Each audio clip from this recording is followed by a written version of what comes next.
ಚನ್ನಪಟ್ಟಣ ನಗರದ BM ರಸ್ತೆಯಲ್ಲಿರುವ state bank of India ಶಾಖೆಯಿಂದ ಕಿಸಾನ್ ದಿವಸ್ ಅಂಗವಾಗಿ ವಿಶೇಷವಾಗಿ ರೈತರಿಗಾಗಿಯೇ ಕೃಷಿ ಅಭಿವೃದ್ಧಿಗೆ ನಮ್ಮ ಆದ್ಯತೆ ಎಂಬ ವಿನೂತನ ಸಮಾರಂಭವನ್ನು ಹಮ್ಮಿಕೊಳ್ಳಲಾಗಿತ್ತು.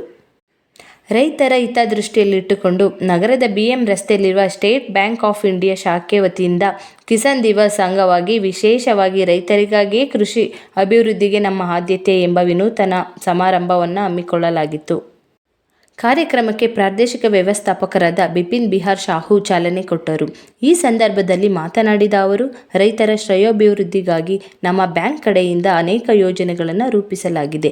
ವಿಶೇಷವಾಗಿ ರೈತರಿಗಾಗಿಯೇ ಕಡಿಮೆ ಬಡ್ಡಿ ದರದಲ್ಲಿ ಸಾಲ ವಿತರಣೆ ಮಾಡಿ ರೈತರನ್ನು ಸ್ವಾವಲಂಬಿಯನ್ನಾಗಿ ಮಾಡಲು ಹಾಗೂ ಕೃಷಿಗೆ ಅನುಕೂಲಕ್ಕೆ ಅನೇಕ ಯೋಜನೆಗಳನ್ನು ಕೂಡ ರೂಪಿಸಲಾಗಿದ್ದು, ಇದರ ಸದ್ಬಳಕೆಯನ್ನು ರೈತರು ಮಾಡಿಕೊಳ್ಳುವಂತೆ ಕರೆ ಕೊಟ್ಟರು. ಇದೇ ಸಂದರ್ಭದಲ್ಲಿ ರೈತ ವಿಚಾರ ಸಂಕಿರಣ ಸಂಧ್ಯಾ ಶಿಬಿರವನ್ನು ಕೂಡ ಹಮ್ಮಿಕೊಂಡು ಉನ್ನತ ರೈತ ವಿಕಸಿತ ಭಾರತ ಕಿಸಾನ್ ದಿವಸ್ ಅಂಗವಾಗಿ ಕೃಷಿ ಅಭಿವೃದ್ಧಿಗೆ ನಮ್ಮ ಆದ್ಯತೆ, ಅನ್ನದಾತ ಮಹೋತ್ಸವ ನಡೆಸಿ ರೈತರಿಗೆ ಸಹಾಯ ಆಗುವ ಯೋಜನೆಗಳ ಬಗ್ಗೆ ಮಾಹಿತಿ ಕೊಟ್ಟರು. ಕಾರ್ಯಕ್ರಮದಲ್ಲಿ ಮಾಸ್ತಮವಾಣಿ ಪತ್ರಿಕೆ ಸಂಪಾದಕ DM ಮಂಜುನಾಥ್, ತೆಗೆಚಕೆರೆ ಗ್ರಾಮದ ಮುಖಂಡ ಪವನ್, SBI ಶಾಖೆ ಮ್ಯಾನೇಜರ್ ಶಿವಲಿಂಗಯ್ಯ, ಬ್ಯಾಂಕ್ನ ಅಧಿಕಾರಿಗಳಾದ ಚೆನ್ನಕೇಶವ, ದಿವಾಕರ್ ಇನ್ನು ಮುಂತಾದವರು ಹಾಜರಿದ್ದರು.